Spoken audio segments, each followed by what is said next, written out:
자, 나상 뜻이 뭐라 돼 있노? 밑에 있다. 벌거벗은 모습이지. 흔히들 우리가 나체하면 벌거벗은 몸이잖아. 나상하면 벌거벗은 형상이라 생각하면 된다. 자, 갈래부터 적어볼까? 갈래는 단편 소설, 액자 소설. 액자 소설은 어떤 거라 돼?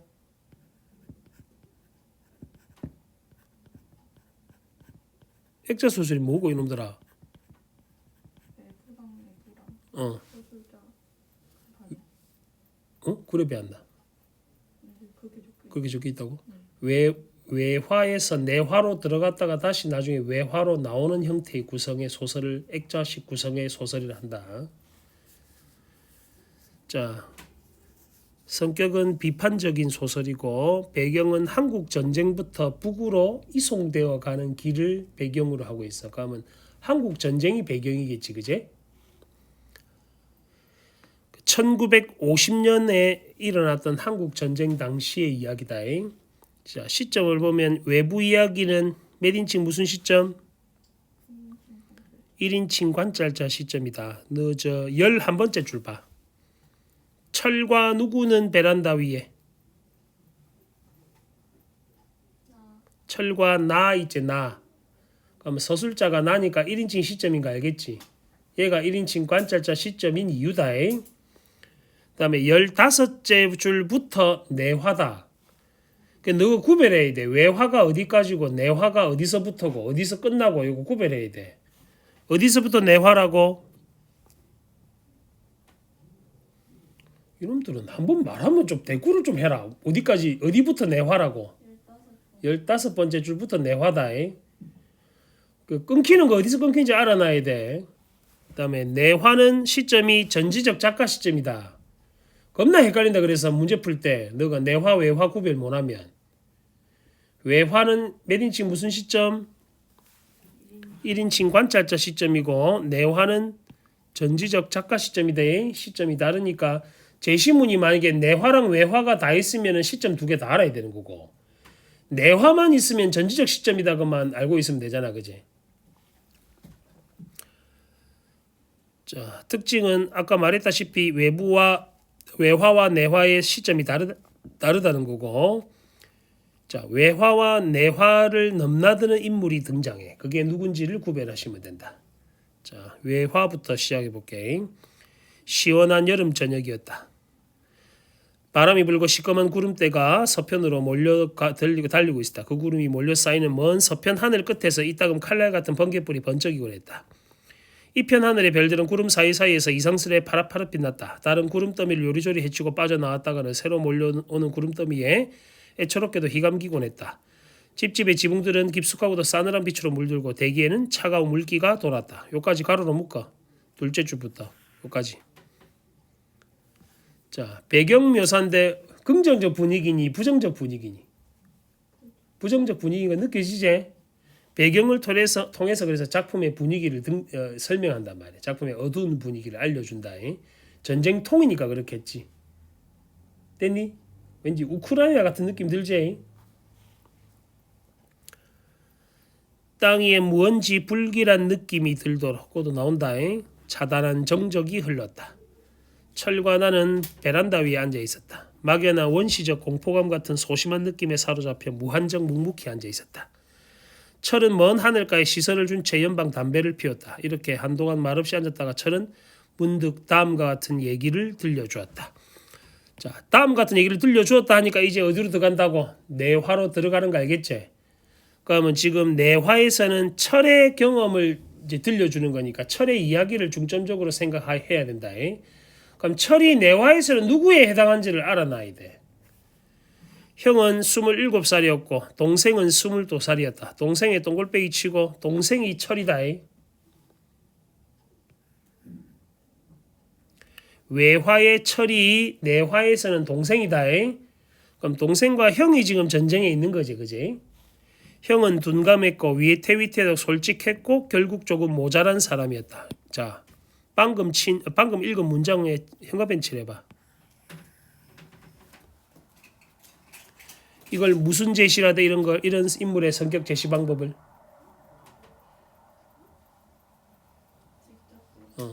직접 제시라고 한다. 직접. 너 오늘 뭐 했나? 체육했나? 너 오늘 왜 상태가 안 좋노? 이령이 빼고 너 둘 다 오늘 영 안 좋은데. 야, 너 오늘 뭐 했나 학교에서? 그 왜 오늘 희망이 없노?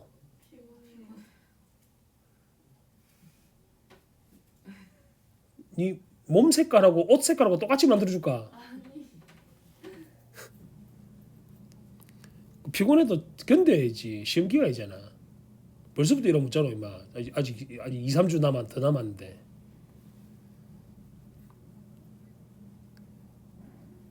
힘내라. 힘내서 하자. 이제 30분 했는데 벌써 지치고 그러잖아. 권범이 네 예전 프로필 사진 생각해. 프로필 사진 생각해. 깝치지 말고. 피곤할 틈이 어디 있어. 뒤진다. 혹시 잠이 오거나 하면 내가 방금 녹음한 걸 다시 들어봐. 네 프로필 사진을 생각해라고. 내가 출력하고 온데 하루 붙여놓는다. 깝치면. 해방 이듬해 삿발선을 넘어올 때 모두 긴장해서 숨도 제대로 쉬지 못하는 판에 큰 소리로 야하 이게 바로 그 삿발선이구나. 야하. 아주 순수하고 눈치 없는 아이다. 그제? 형이 나이가 많음에도 불구하고 그지? 일어나서 일행 모두의 간담을 서늘하게 한 일이 있었다. 아버지는 그때도 형을 쥐박았고 형은 울었고 어머니도 울었다. 아버지는 애초부터 이 형을 단념하고 있었고 어머니는 불쌍해서 이따금씩 질끔거려. 좀 모자라지 형이. 물론 평소에 동생에 대한 형으로서의 체면이나 위신 같은 것도 전혀 신경을 쓰지 않아서 이미 철들자부터 형을 대하는 동생의 눈언저리와 입가에 늘 쓴웃음 체크하시고 자 이걸 한자말로 뭐라 하게 어떤 태도를 하게 되는 걸 쓴웃음을 한자로 뭐라 하게 이런 썩은 어휘력을 갖고 냉소라고 하는 냉소 차갑게 비웃는단 말이다. 냉소라고 한다. 그러니까 동생은 어떻게 형을 형같이라고 생각 안 하고 있지 그지? 하얀 살갗의 여인 얼굴에 이 쓴웃음은 동생의 오연한 성미와 잘 어울려 있었다. 오연한 옆에 뜻 찾아봐라. 뭐라 돼 있노? 태도가 거만하다 이 말이다. 자 오연한 성미 그것도 체크하고 동생의 성격 역시 무슨 제시? 이것도 직접 제시제. 대화나 행동을 통해서 드러내는 걸 간접 제시한다. 근데 이렇게 성격이 거만하다라고 직접적으로 얘기를 해버리잖아 서술자가. 그래서 내화는 무슨 시점이라고? 전지적 작가 시점이란 말이다. 인물의 성격이나 심리를 다 알고 있지. 어머니는 형에 대한 아버지의 단념이나 동생의 이런 투가 더 서러운지도 몰랐다. 그러나 형은 아버지나 어머니나 동생의 표정에 거리낌 없이 하루하루가 그저 천하태평이었다. 형은 천하태평이었어. 심지어 지금 피가 놓은 상태인데도 그렇단 말이야. 삿발선 넘어서. 사변이 일어나자 형제가 다 군인의 몸이 됐다. 뭐 떠오르노? 태극기 휘날리면 영화 봤나? 장동건하고 원빈 나온 거. 와 세대 차이 느껴진다. 안 봤나? 이영이도 안 봤나? 좀 오래되긴 했는데 장동건이 형으로 나오고 원빈이 동생으로 나오고 야 최고의 그 비주얼 영화였다. 아 그걸 아직 안 봐서 욱수 재밌는데 그것도 1000만 넘었을걸? 그래. 아 너가 전쟁 영화를 안 좋아해서 그럴 수도 있겠다. 여학생들이니까. 1951년 가을 제각기 북의 포로로 잡혀 북쪽 후방으로 인계돼 가다가 둘은 더럭 만났다. 전쟁 중에 형과 동생이 만났다. 그 태극기 휘날림에도 이 내용 같아. 형과 동생이 같이 군대로 징집이 되면서 시작이 되거든 영화가. 해가 질 무렵 무너진 통천읍 거리에 서 있다. 통천읍은 강원도다. 강원도 지방. 형은 대뜸 울어볼 형 잘 울제? 또 온대. 펄렁한 야전 잠바에 맨머리 바람이었고 털럭털럭한 군화를 끌고 있었다. 동생도 한순간 흠칫했으나 형이 울음을 터뜨리자 난처한 듯 살그머니 외면을 했다. 형을 쌩까고 있지? 형에 비해선 주제가 조금 깔끔해서 산뜻한 초록색 군 작업복 차림이었다. 자, 형하고 동생은 울고 외면하고 옷차림도 서로 대비된다. 그제? 지금 10월달 밤이라 선들선들했다. 멀리 초일의 딸 밑에 태백산 줄기가 서늘히 뻗어 있었다. 형은 동생 곁에 누워서 또 계속 울고 있다. 어른인데 일행 모두가 잠들었을 무렵 경비병들도 사그러진 불 곁에 둘러앉아 잠이 들었다. 하늘 한복판으로 이따금 끼룩끼룩 밤기러기가 울며 지나갔다. 자, 전쟁 중에 포로가 되어서 형제들이 만났다. 지금 중략 부분 줄거리. 형은 고향과 가족 생각에 굴쩍굴쩍 울며 넋두리를 하지만, 자, 거기에 밑줄 쳐봐. 고향과 가족 생각.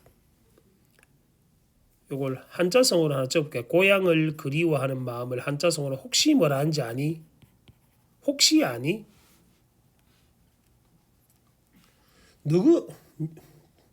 니는 좀 잘못됐다. 니는 수도 없이 해줬는데 저 또 다 까먹고 기억 못하고 또 바로 눈 땡그렸다 하고 배운 적 없다 해서고 여우가 죽을 때 지가 태어난 굴쪽으로 대가리를 두고 죽는다.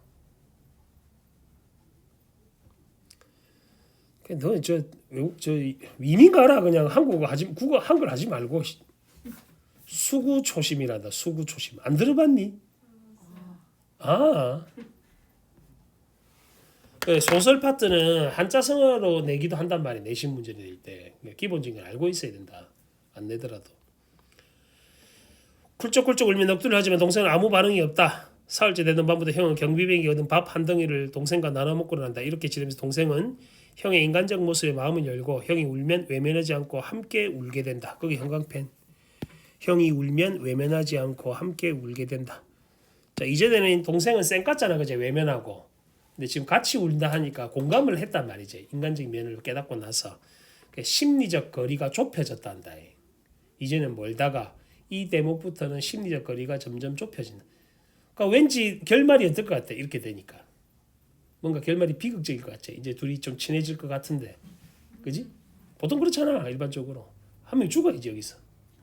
둘 다 죽으면 안 돼. 한 명 죽어야 돼. 그리고 나머지 한 명은 근데 너가 생각해봐. 안 읽었지만 형이 죽을 것 같아. 동생이 죽을 것 같아. 형이 무조건 죽어야 된단 말이야. 그래서 동생은 나이 들어서 그 6.25 전쟁 당시에 이제 전사자들의 유해를 발굴하러 가는 그 유가족으로 나오는 거야. 나이 들어서 형 이제서야 내가 왔어 이러면서. 근데 방금 내가 말한 게 태극기 휘날림의 그 줄거리다. 내가 방금 말한 게 태극기 휘날림의 줄거리라고. 다 봤어 이제 영화 너거는. 그럼 둘 중에 한 명 죽어요? 예. 이 말이 되나? 이미 다 말했어. 근데 나도 그 영화 보기 전에 이미 죽었던 거 알고 봤어. 근데 어떻게 죽었는지가 중요하잖아. 그게 슬픈 이야기지. 꼭 봐. 재밌어. 일행이 원산에 다다르자 북의 경비병이 모두 바뀐다. 자, 방금 우리 중략본 줄거리를 읽었을 때 중간에 형이 경비병한테 뭐 얻었노? 밥을 얻어갖고 동생과 같이 나눠 먹잖아. 근데 여기서 중요한 그 변수가 생겨. 북의 경비병이 모두 바뀌어버려. 그럼 이전 경비병이 아닐 거 아니야, 그제? 그럼 밥 달래도 안 줄 수도 있겠지, 그지? 여기서 삐끄러지는 거야. 이날 밤에 감시는 밤새도록 엄했다. 바깥은 첫눈이 흩날리고 있었다. 이제 겨울로 바뀐다, 그지? 아까 가을이었지? 형은 울음을 그치고 불쏘. 야하, 눈이 내린다, 눈이 벌써 겨울이 다 됐네. 역시 철이 없다. 물론 감시병들의 감시가 심하니까 동생 귀에다 입을 대지도 않고 이렇게 혼자 소리처럼 짓거렸다. 저것 봐, 저기 에이, 모두 잠만 자고 있네. 동생의 허리를 쿡쿡 찌르기만 하면서. 어느새 양덕도 지났다. 자, 지금 옆에 지도 나와 있지. 강원도 통천, 원산, 양덕도 지금 지나는 대목이다. 점점 어디로 가는 중이고. 어디서 어디로 가는 중이야? 지도 없나? 아, 지도가 없구나. 미안하다. 아우씨. 미안해. 아, 지도가 없네. 잠깐만 있어봐라. 이거를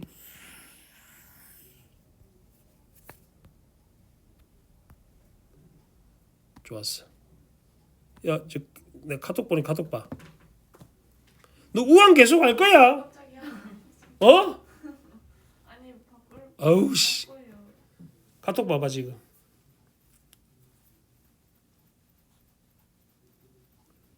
어디서 어디로 이동? 통천, 원산, 양덕 이렇게 이동하고 있지. 어디서 어디로 이동 중? 남쪽에서 점점 북쪽으로 이동한 거 알겠지? 그래서 지도를 같이 보면서 보는 것도 도움이 된단 말이야. 소설 이해할 때. 여기까지 됐니? 하루하루는 수월이도 저물어 갔고 하늘은 변함없이 푸르렀다. 산도 들판도 눈에 덮여 있었다. 경비병들의 겨울 복장을 바라본 형의 얼굴에는 천진한 애들 같은 선망의 표정이 어려있곤 했다. 선망의 표정이면 저 복장 멋인데 힙한데 뭐 이런 느낌이 든 거예요 지금. 날로 풀이 죽었다. 어느 날 밤이었다. 일행도 경비병들도 모두 잠들었을 무렵 형은 또 동생의 귀에다 입을 대고 이쯤에 와서 늘 그렇듯 별나게 가라앉은 목소리로 그 새끼 생각이 난다. 마음이 꽤 좋았댔시아이. 그 새끼가 누구고? 형한테 밥 챙겨주던 그 경비병이었지? 근데 우리가 중간부문 줄거리에서 아까 어쨌어? 경비병이 바뀌었다는 거 들었잖아. 그지? 난 원래 다리에 담증이 있는데 너도 알잖니 요새 좀 이상한 것 같다야. 자 거기에도 현관배치래. 요새 좀 이상한 것 같다야. 이게 뭐? 형의 뭘 암시하는 대화. 비극적 결말을 암시하는 대화. 이러면 무조건 아파야 돼. 죽어야 돼.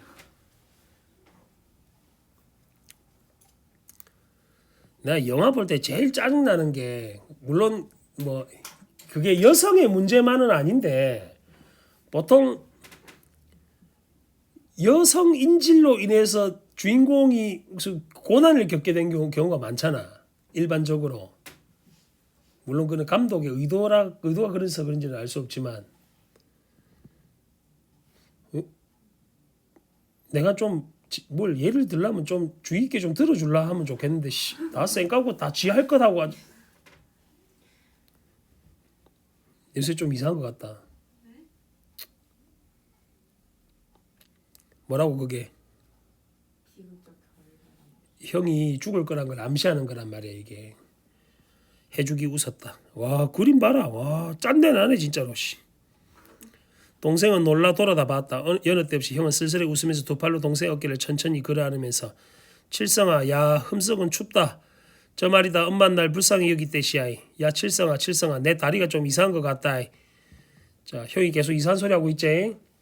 동생의 눈에선 다시 눈물이 비어져 나왔다. 형은 벼랑간 두 눈이 희둥거려져서 동생 얼굴을 멀끔히 마주 쳐다보더니 왜 우니 왜 울어 왜 어서 그치지 못하겠니 하면서도 도리어 제 편에서 또 울음을 터뜨리고 있었다. 이튿날 형의 걸음걸이는 눈에 띄게 절름거렸다. 혼자 소리도 풀이 없었다. 형이 병이 지금 악화됐다 그제 겨울이 되고 했으니까. 그만큼 걸었음 무단히 왔구만서도 이제 좀 그만 걷지들 무단히 걸었구만서도 하고는 주위 경비병들을 흘끔 넘겼는 줄에 봤다. 경비병들은 물론 아는 체도 안 했다. 바뀐 사람들은 꽤나 사나운 패들이다. 바뀐 경비병들은. 그날 밤 형은 동생을 향해 쓸쓸하게 웃기만 했다. 칠성아 너 집에 가거든 말이다. 집에 가거든 하고는 무슨 생각이 나는지 벌쭉 웃으면서 히히 내가 무슨 소리를 하니? 네가 집에 갈 때 나도 갈 텐데 안 그러니? 내가 정신이 빠졌어. 한참 뒤에 또 동생의 어깨를 걸어안으면서 야 칠성아 동생 얼굴을 똑바로 마주 쳐다보기만 했다. 바깥은 바람이 셌다. 거정문이 습기 어린 소리를 내며 열리고 닫히곤 했다. 문이 열릴 때마다 눈높인 초라한 들판이 부유스름하게 아득히 뻗었다. 동생의 눈에선 또 눈물이 비어져 나왔다. 형은 또 벌컥 성을 내며 왜 우니 왜 흐흐흐 하고 제 편에서 더 울었다. 며칠이 지날수록 형의 걸음은 더 절룩거렸다. 형님 속에서 별로 혼자 소리를 짓거리지 않았다. 평소 형답지 않게 꽤나 조심스러운 낯색이었다. 둘레를 두리번거리며 경비형 눈치를 흘끔거리기만 했다. 이젠 밤에도 동생 귀에다 입을 대고 이것저것 짓거리지 않았다. 그러나 먼 개 짖는 소리 같은 것에는 여전히 흠칫듯이 놀라곤 했다. 동생은 또 참다 못해 눈물을 흘렸다. 그러나 형은 왜 우느냐고 화를 내지도 않고 울음을 터뜨리지도 않았다. 동생은 이런 형이 서러워 더 흐느꼈다. 그날 밤 바깥엔 한방눈이 내렸다. 여기 한방눈에 세모치고 참고로 한방눈이 일반적으로는 어떤 의미 같아? 좋은 의미로 사용되는데 지금 포로 입장에서는 한방눈이 좋지 않겠지. 그래서 여기서 한방눈은 비극적 분위기를 강조하는 배경이다. 그래서 세모로 표시했다. 비극적 분위기를 나타내는 소재다. 형은 불현듯 동생 귀에다 입을 댔다. 너 무슨 일이 생겨도 날 형이라고 그러지 마라. 어? 연애 대답지 않게 숙성한 사람 같은 억양이었다. 울지도 말고 모르는 채만 해 꼭. 동생은 일부러 큰 소리로 야하 눈이 내린다 일부러 밝은 척 했습니다. 형이 짓거릴 소리를 자기가 지금 대신하고 있다 생각했다. 그러나 이미 형은 그저 꾹하니 굳은 표정이었다. 동생은 안타까워 또 울었다. 형을 끌어안고 귀에다 입을 대고 형아 정신 차려. 이튿날 한낮이 기울어서 어느 고개 기슭에 다다르자 형은 동생이 허벅다리를 쿡 찌르고는 걷던 자리에 털썩 주저앉고 말았다. 허벅다리를 찌른 이유는 동생 보고 지 아는 척 하지 말라고 하려고 하는 거지. 그지? 형이 걸음걸이를 주위에 보아오던 한 사람이 뒤에서 따발총을 휘둘러 쏘았다. 형은 앉은 채 앞으로 곧걸어졌다. 바로 총쏴치기 비제. 포로가 걸음을 못 걸으면 데리고 갈 이유가 없잖아. 그래서 그 자리에서 총살을 시켜버린단 말이야. 전쟁의 비극성을 표현해 주는 대목이다. 그 사람은 총을 어깨에 둘러매면서 며칠을 더 살겠다고 뻐득대길. 자, 그것도 체크하시고 전쟁으로 인한 인간성의 상실. 그 러시아군들 대포를 그 포탄을 쏘아 제낄 때 뭐 아이라고 노인이라고 여자라고 대포가 피해되질 않잖아. 전쟁은 그렇게 비극적인 거란 말이에요. 요까지가 내화고 철의 얘기란 대강 이랬다. 여기서부터 외화다. 외화로 빠져나오제. 여름 날씨란 변덕도 심하다. 금세 한 소나기 쏟아질 것 같은 서편 하늘의 구름이 어느새 씻은 듯 없어졌다. 온 하늘에는 별들만 새파랗게 깔려있고 초일의 달이 한복판에 허전하게 걸려있다. 바람은 싱싱 더욱더 세차게 불고 집집의 지붕들은 깊숙하고도 싸늘한 빛으로 물들고 땅 위에는 차단한 정적이 흘렀다. 차단한이란 말은 차디찬이란 뜻이다. 차디찬.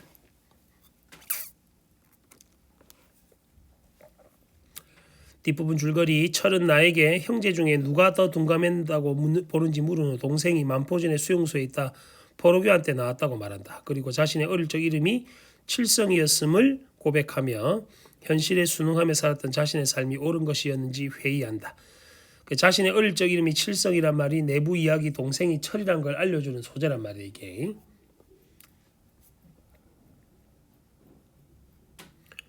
내부 이야기의 서술자는 누구? 야, 내부 이야기의 서술자는 누구?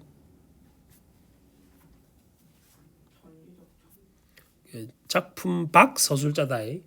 철이가 서술자라 하면 틀린다. 외부 이야기의 서술자는 외부 이야기에서 너는 왜 내가 질문을 3번 4번 하게 만들어 이씨. 외부 이야기의 서술자는 나제. 헷갈리면 안 돼. 그것도 알아놔라. 외부 이야기 서술자는 나고 내부 이야기의 서술자는 전지적 작가다. 차이 구별하겠지?